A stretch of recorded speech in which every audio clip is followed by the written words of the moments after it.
रोशी की जिंदगी में एक नया मोड़ आ चुका था। वो जो पहले लापरवाह समझी जाती थी, अब जिम्मेदारियों को कबूल करने लगी थी।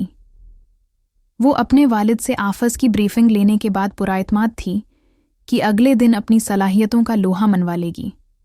मगर उसके दिल में एक और उलझन थी, सबीकी की वापसी और तलहा के गर्द उसकी मंडलाती परछाइयाँ।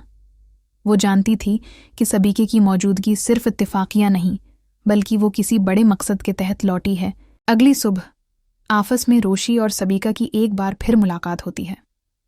सबीका, जो रोशी से हसद करती थी, तंजिया लहजे में कहती है, सुना है तुम अब तलहा की जिंदगी में भी जगह बनाने की कोशिश कर रही हो। रोशी, जो पहले झगड़े से बचना चाहती थी, इस बार खामोश नहीं रहती। वो मजबूत लहजे में जवाब देती है, मैं किसी की जिंदगी में ज़बरदस्ती जगह नहीं बनाती।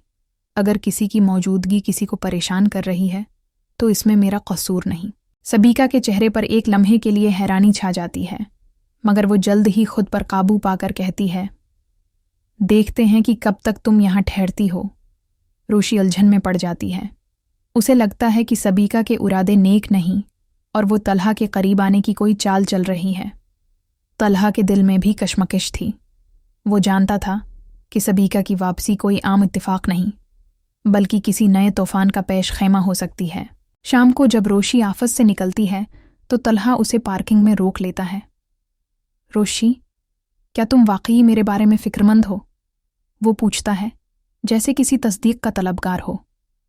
रोशी, जो पहले तलहा की बातों को नज़रअंदाज कर देती थी, आज खुलकर जवाब देती है, हाँ, क्योंकि मुझे नहीं लगता कि सबीका तुम्हारी जिंदगी में किसी अच्छे इरादे से आई है।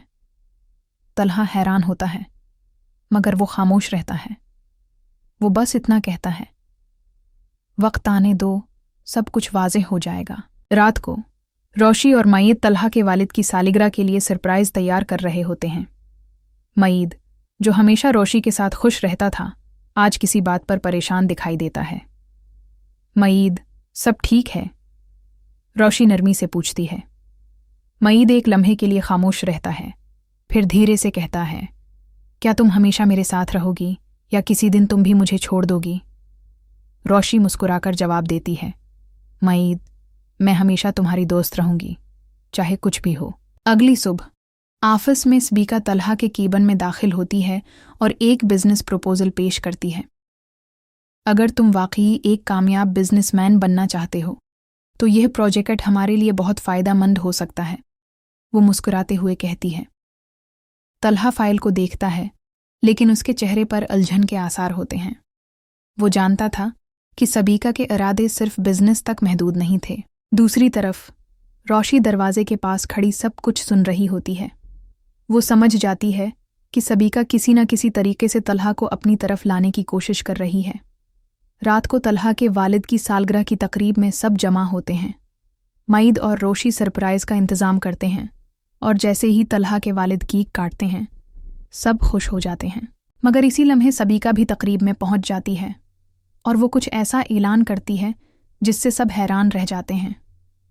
तलहा और मैंने एक साथ एक नया प्रोजेक्ट साइन कर लिया है, सबीका मुस्कुराते हुए कहती है, और सबकी नज़रें तलहा पर जम जाती हैं।